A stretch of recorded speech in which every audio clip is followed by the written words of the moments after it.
Welcome back to the archives. I am Skelepsis, and tonight I have found a story that the internet tried to forget. Turn off the lights and listen closely.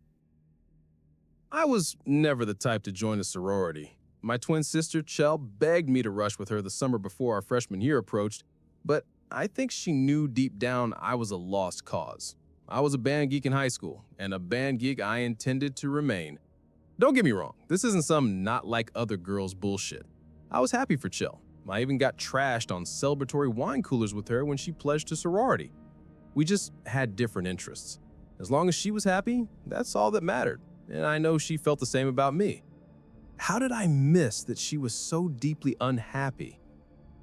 She threw herself off the bell tower in the center of campus less than 3 weeks before the end of the spring semester. I hadn't seen her in a couple of days. I was holed up at the library pulling double all-nighters to finish my final paper for Greek and Roman mythology.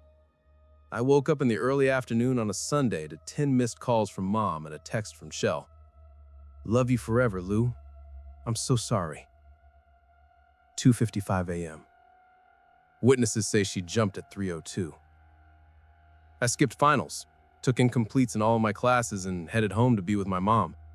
Alex, our best friend from high school, offered to bail on the rest of the semester too, but I didn't want him to lose the scholarship. Still, he made the 2-hour drive home every weekend to hang with me. We didn't talk much. It still hurt too much to remember the good times, and I didn't care much about the present. But it was better than drinking alone, and Alex was generous with sharing his weed. My mom insisted I get back into the swing of things this fall. I decided just to do a half-time course load, mostly focused on finishing up my classes from last semester. I moved into a solo room in the dorms that's more the size of a closet than a real livable space. I didn't mind being alone. I kind of preferred it that way. Alex, though, thought that the solitude was bad for me. Or at least that's what he claimed when he dragged me along to a Greek party last weekend. Chell was popular among the guys in his fraternity, he said, and they'd all been asking about me. Worried. I really didn't want to go, but Alex wouldn't let up. "It's what Michelle would want, Louise." Asshole. Even if he was right. That's how I found myself last Saturday in the passenger seat of Alex's BMW, driving out in the middle of bumfuck nowhere. I quickly realized I had no idea where the hell we were or where we were headed. I'd never gone to a frat party with Chell. Navigating a sea of sweaty dudes who smelled like PBR isn't my ideal night out. But I was pretty sure most frat houses weren't 45 minutes from campus, tucked away off a dirt road that didn't even have a name on Google Maps. I picked at a fraying thread on the hem of my sweater, one of Chell's. It was bright green and haphazardly cropped at the waist in a homemade chop job. It wasn't my style at all, and I never would have worn it before she was gone. But that night, wearing it gave me confidence, like she was there with me. "So, what's the deal with this party anyway? Or are you driving me out to the middle of nowhere to murder me?" Alex rolled his eyes and fished a piece of black cardstock out of the mess of napkins on his center console. The paper was heavy, expensive, with gold-embossed letters glittering in a scrolling font. "You are cordially invited. The Sisters of House Omega welcome you to our fall semester culling. Attendance is mandatory. Only the true of heart will remain until dawn." Will that be you, Alex? Did all the guys in the house get one of these? I turned the paper over, where an address and time was listed. County Road 5, midnight. Yeah, about a week ago? We're still trying to figure out who's hosting. It's not this Omega sorority? Alex laughed at me, not unkindly. "There's no such thing, Louise." I frowned. A party in the middle of nowhere? Hosted by nobody? I was already starting to regret abandoning my resolve to live the semester as a hermit. "None of this is creeping you out? What does it mean by culling, anyway?" It's just for dramatics. See who can stick it out all night, you know? Maybe there'll be a prize. And you know what?" He grinned and slapped me on the thigh. I slapped him back. "We're not gonna pussy out. We'll be the winners. Last one standing. Just like old times. You with me?" I turned into a pumpkin after 2. "I'm serious, Lou." "So am I, Alexander." He knew I hated being called Lou. Chell always called me Lou. Besides, Are they even going to let me in? I didn't get one of these. I shook the invitation in his face. I was starting to have a really bad feeling. If I'd known about all this weirdness beforehand, I would have already been in bed, tossing and turning on my lumpy twin mattress, brainstorming ways to bag Professor Dixon for yet another extension on my first paper sounded better than stumbling into the plot of Texas Chainsaw Massacre. Come on, Lou. If it's lame, we'll bail, and they'll definitely let you in. I mean, you look just like her. They'll feel sorry for me? I took grim satisfaction seeing the smile slip off his face. No, absolutely not. His lips pulled down into a frown and I looked away. Lou. His large hand grasped my fingers gently. His voice had gone soft. I just mean that everybody loved Chell, and they'll love you too, just like she did. I looked out the window and blinked hard once, twice, before clearing my throat. Fine. But the second I'm ready to leave, we're leaving, prize be damned. Alex squeezed my hand and let go. Deal. We continued the drive in silence. Alex drummed his fingers on the steering wheel, and I scanned the empty fields on the side of the road. We'd pulled off on the county road over 10 minutes ago. We'd almost missed the turnoff, which was only marked by a small, weathered wood sign embossed with a gold Omega symbol. There was still no sign of a party. Alex? Alex shifted in the driver's seat and hunched over the steering wheel, squinting into the darkness. Yeah, I feel like we should have seen it by now. He laughed, high-pitched and thready. I continued unraveling the loose thread on the hem of Chell's sweater. The BMW crested a large hill, and I let out a breath I hadn't known I was holding. A large, white farmhouse stood in the valley below us, a fleet of Land Rovers and Mercedes, parked haphazardly in the grass out front. Alex laughed, much more genuinely this time, and patted my knee as he parked next to Alexis. Relax, it's gonna be fun. I mustered up a smile, but didn't say anything. Alex grinned and hopped out of the car. I peered up at the house. The facade was bright and cheery, freshly painted with bright blue shutters flanking the windows, the front door a bubbly yellow. The interior, glimpsed through the open blinds, looked warm and inviting, and I could already feel the bass beat of a shitty pop song vibrating softly in my chest. It all looked pretty innocuous. Maybe I could have a good time. For Alex. For Chell. The loud clunk of the passenger door opening startled me. Alex arched his eyebrow, forearm braced on the roof of the car. Are you coming, or were you planning to wait in the car all night? I rolled my eyes and unbuckled. I socked him on the arm as I climbed out of the car. Let's have some fun, or whatever. I didn't need to get in the door. There was nobody checking invitations. We were greeted with a loud cheer of Alex when we entered the living room, the party well underway. A few guys ran up, thumping Alex on the back and nodding my way in polite acknowledgement. I was suddenly enveloped in a bear hug by a man whose name I couldn't remember, overwhelmed by a cloud of axe and sour beer breath. We're so glad you could make it, Lou. We missed Chell so much. A chorus of drunk voices chimed in, booming in the small space of the foyer. Chell! Sour Breath let me go to pump his fist in the air, and the boys all started chanting Chell's name. I couldn't decide whether I was endeared or disgusted. Alex flushed and elbowed one of his brothers in the ribs. I was about to give him shit when another, much more slender arm wrapped around my shoulders. Oh, Louise, I didn't know you were going to be here. Anna, the president of Chell's sorority, had to crouch down to hug me. Her words were slurred, her movements languid and clumsy, but her big brown eyes were clear and focused when she pulled back. Anna had always liked Chell. Took her under her wing when she first started pledging, and she'd always made me feel welcome in the house. So it was out of the ordinary that she looked concerned, rather than pleased, to see me. Yeah? Alex said it would be cool? I glared in Alex's direction. He just shrugged. Anna's brow furrowed, but before she could answer, another voice chimed in, rich and melodic. Oh, I didn't realize this was Alex's party. Anna froze and her eyes widened. Slowly, she turned to face three of the most beautiful women I had ever seen in my entire life. Despite their striking appearance, I don't know that I could describe any of them now.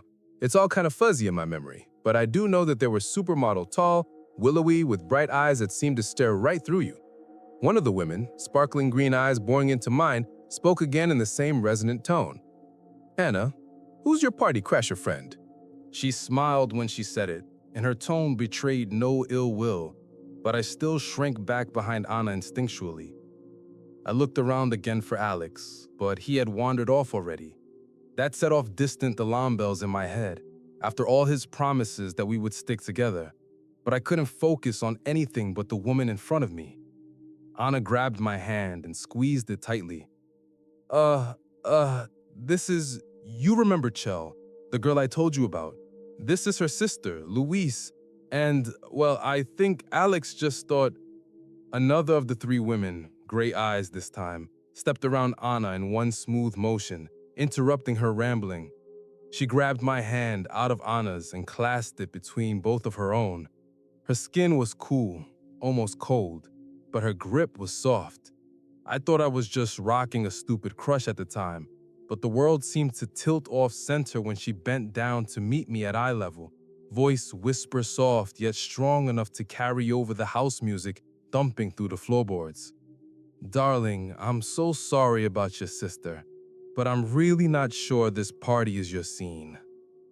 Anna looked downright panicked by this point, falling all over herself to apologize to the trio. I scanned the crowd, and aside from Alex and a couple of his fraternity brothers, I only saw one other person at the party who looked familiar, a girl from Chell and Anna's sorority. Beth? Stacy? Who I knew almost nothing about.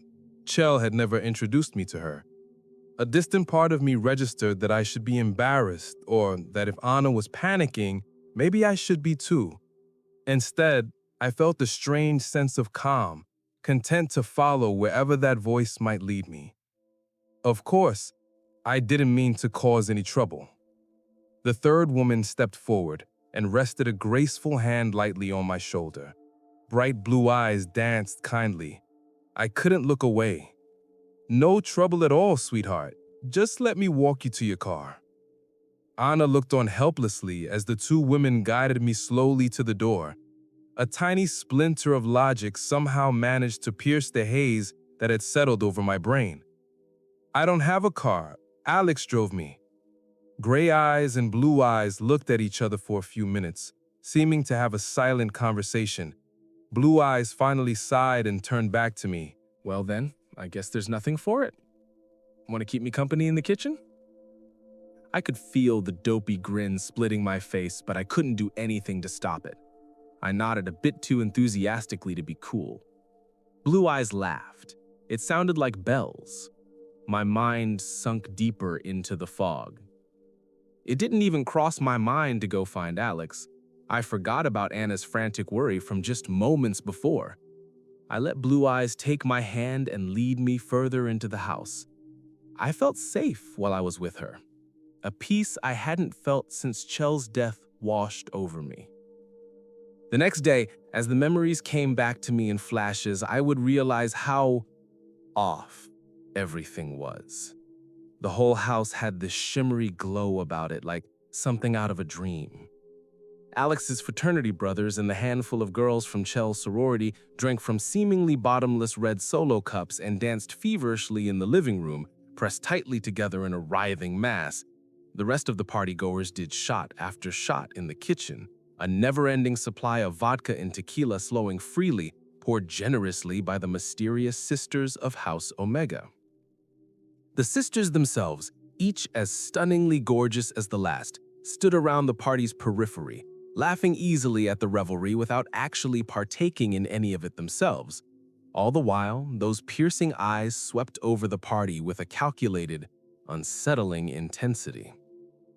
Hindsight, of course, is 2020.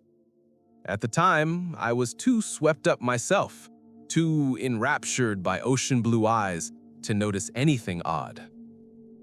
I wish I could remember her name. Blue Eyes. In spite of everything that happened, I still find myself yearning to know more about her. She pulled me into a cozy bench seat in the corner of the kitchen, away from the worst of the noise. She tucked a stray hair behind my ear with long, graceful fingers, and the whole world fed away. She asked me to tell her all about myself. So I did. I poured my heart out. I told her about what it was like coming out in high school in a small town in the Midwest and how supportive Chell always was, even when Alex wigged out and didn't talk to me for a month.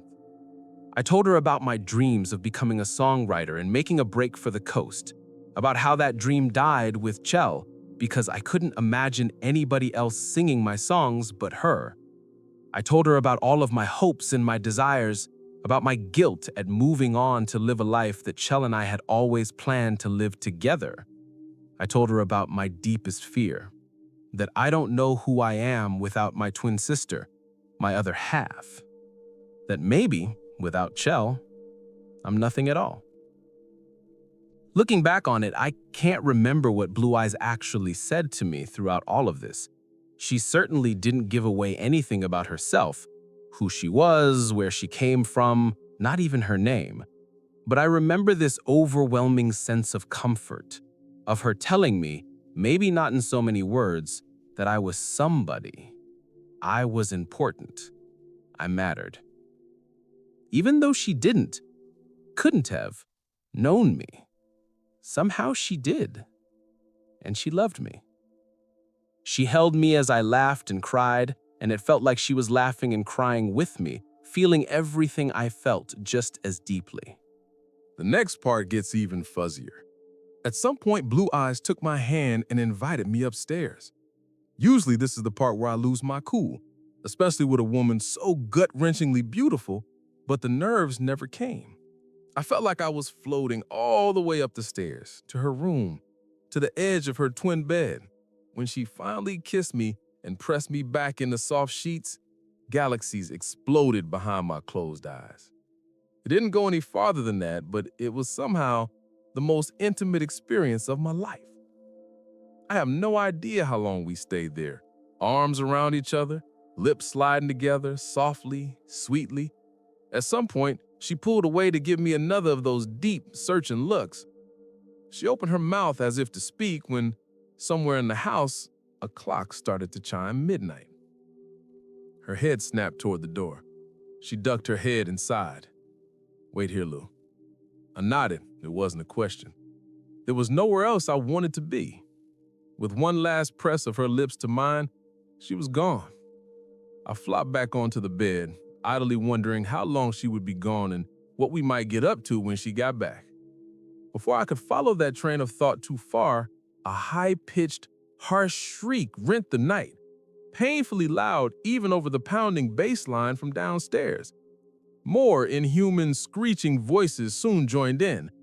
I shot up in bed just as the dance music cut out with the painfully grating sound of feedback from the speakers. There was a series of terrible, thundering crashes, and a chorus of panicked screams sounded from the partygoers below. The peaceful veil clouding my thoughts lifted in an instant. It finally caught up to me how wrong the situation was. I didn't even really remember coming upstairs, and I hadn't seen Alex in hours. Shit, Alex is down there. I ran to the door, but it wouldn't budge. Distantly, I could hear Alex screaming my name, scared and in pain, and I started slamming my body into the door, calling out for him until my voice was shredded. I looked around frantically for my phone, but it wasn't anywhere in the room. I couldn't remember where I had left it. Footsteps pounded down the hallway outside, a terrified scream coming closer, abruptly silenced when something slammed into the other side of the bedroom door with a wet, heavy thud. I stumbled back until my knees hit the edge of the bed. I sobbed and made a break for the windows instead. I was just about to take my chances jumping from the second story when a small TV in the corner of the room switched on, static buzzing at highest volume. Half wild, I thought briefly of chucking the whole TV through the window pane before the blurred pixels started to resolve into a familiar face. No. There on the TV, impossibly, was Chell.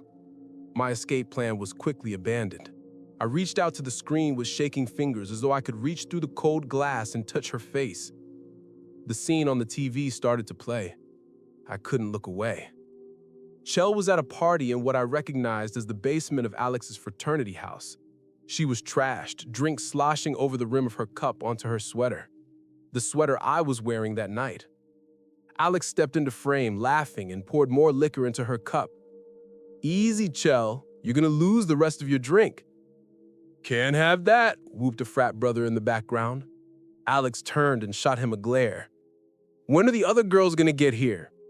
Chel's voice was slurred, mumbling. Is Lou still coming? A chorus of giggles sounded from the small handful of girls in the background. I recognized Beth/Stacy as one of the onlookers. Alex looked back at the crowd and swallowed.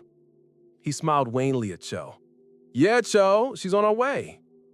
Listen, how about we play a game while we wait for her?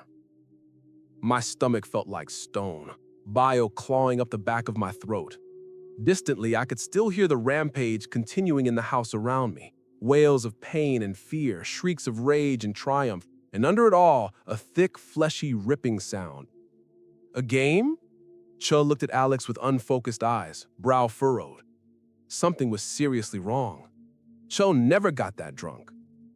Yeah, it'll be fun. The men were circling up around Chel on the TV. The hair on my arms and neck stood up. Somebody in the real world was pounding on the door to the room, begging for help, but they sounded distorted and far away, like my head was in a fishbowl. I don't know, Alex. I don't feel so good. Chel swayed on her feet. Alex was practically holding her upright. It's okay, Chel. Just one quick game, and then we're done, okay? Alex was smoothing Chel's hair away from her face, almost tenderly. The ugly, sinister anticipation in my gut was building. Chel and Alex always had a bit of a thing, but this didn't seem like their usual flirting.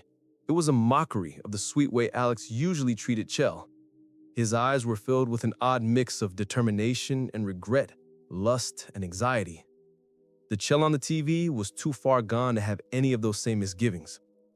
Chel was always too trusting of people, quick to see the good in everyone. She smiled broadly and dropped her head onto Alex's shoulder, wrapping her arms around him in a loose hug. Alex's frat brothers were circling like sharks. I wrapped my arms around my own waist and fell to my knees, tears streaming down my face. "Spin the Chel!" somebody yelled. Chel looked up, confused, and Alex grimaced and spun her in a circle quickly.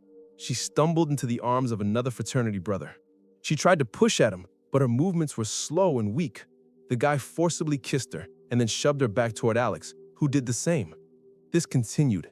Chel tossed about like a rag doll, sobbing my name in fear and confusion. She looked so lost, so young. I quit watching as soon as more hands started grabbing at her, pulling at her clothes. It wasn't hard to guess what happened next. I covered my ears and hunched in on myself on the floor, screaming, begging for it all to stop. I don't know how long I stayed there. I didn't even notice that everything had gone quiet until I heard the click of the bedroom door opening behind me. It was loud as a gunshot in the sudden silence. I stood up slowly and moved toward the door in a daze. I stepped forward and barely registered the sick squelch of the rug under my feet. Red soaked the floor, and the bottom 18 inches of the wallpaper splattered in wide strokes on the upper walls and ceiling. A pile of gore that had once been a person slumped at the top of the stairs.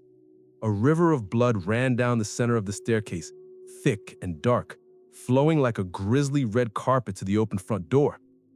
I stepped around mangled limbs and stringy viscera as I made my way carefully down the stairs. My mind was completely numb to the carnage. The sound of Chel's helpless tears still filled my ears. 2 steps from the front door, a faint voice gurgled to my left. "Lou?" Part of me wanted to ignore him, to just walk back out into the night, down County Road 5, back to my tiny, uncomfortable bed in my shitty dorm room, where I would fall asleep and this would all have been a nightmare. Please, Lou. Movements rigid, I forced myself to turn toward the living room. My breath hitched in spite of my detachment. There, on the floor in the middle of a sea of shredded bodies, was what was left of Alex. His blonde hair was tinged pink with blood. One of his eyes dangled loosely from its socket. Both legs were missing below the knees. He dragged himself toward me with his right arm, nails cracking against the hardwood floor. His left arm, flesh ripped down to bone and sinew, reached out for me, pleading. I didn't move. I couldn't. This was Alex, my best friend since kindergarten. Chel's prom date, my first and last kiss with a man. This was Alex, the man who threw my sister to the wolves, who raped her. The reason Chell was dead. Did Chell say please, Alex? Alex choked on a bloody sob. I could see the guilt and shame awash in his one good eye. It wasn't supposed to go that far. He coughed. Blood spewed in a chunky froth across the hardwood. Please, Lou, I'm sorry. Groaning in agony, Alex inched closer to me. I remained still, body frozen with indecision. Shall we spare him? Ice trickled down my spine.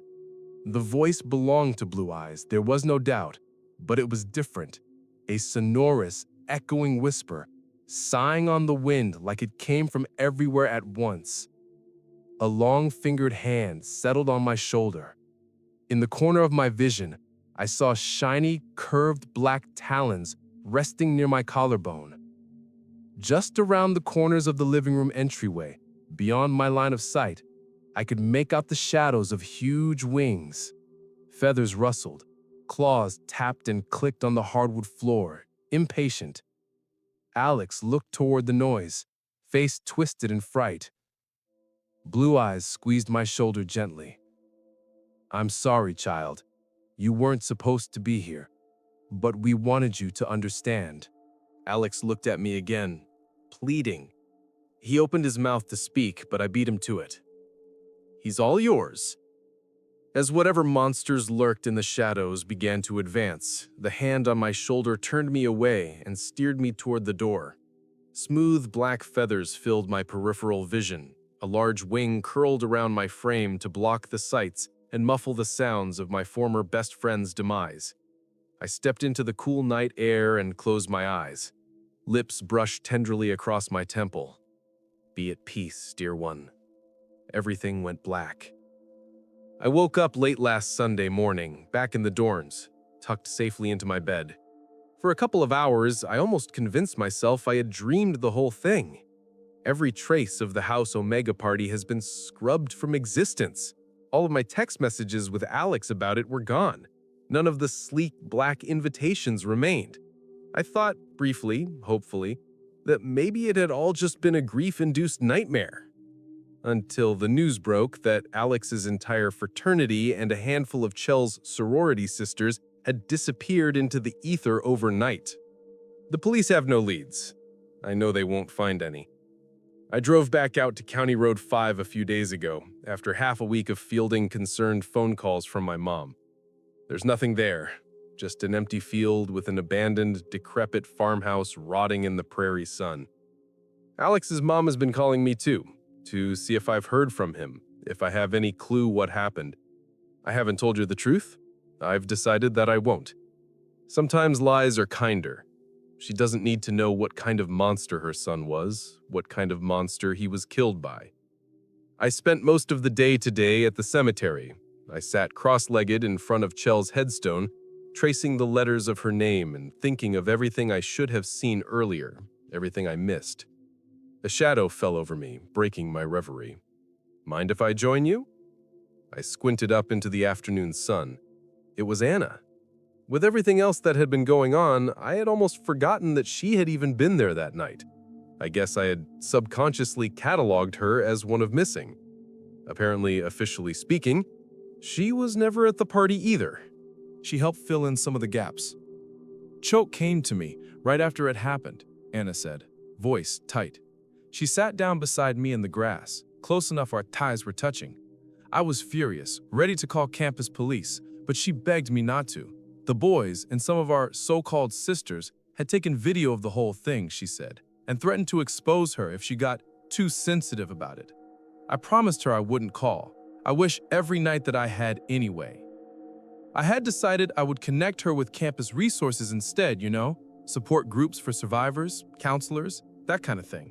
I convinced myself it was good enough. But before I could make it happen, Anna choked on the words. She cleared her throat and breathed out harshly through her nose. Well, I was too late. I would apologize to you, but an apology isn't good enough. You have nothing to apologize for, Anna. You tried to help her. I squeezed her hand. She squeezed mine back. Still, I felt like I had to do something. Anna stared at Chell's headstone, eyes hard. People like the men and women who hurt your sister, they think they're invincible, untouchable, and they're not entirely wrong these days. With enough money, you can get away with anything, right? She laughed, dry and humorless. So I knew I had to reach out to a higher authority. What did you do? Anna smiled grimly. My family worships the old gods. I shivered at that, a chill dancing across my skin. I called upon a long-forgotten sisterhood, ancient and hungry.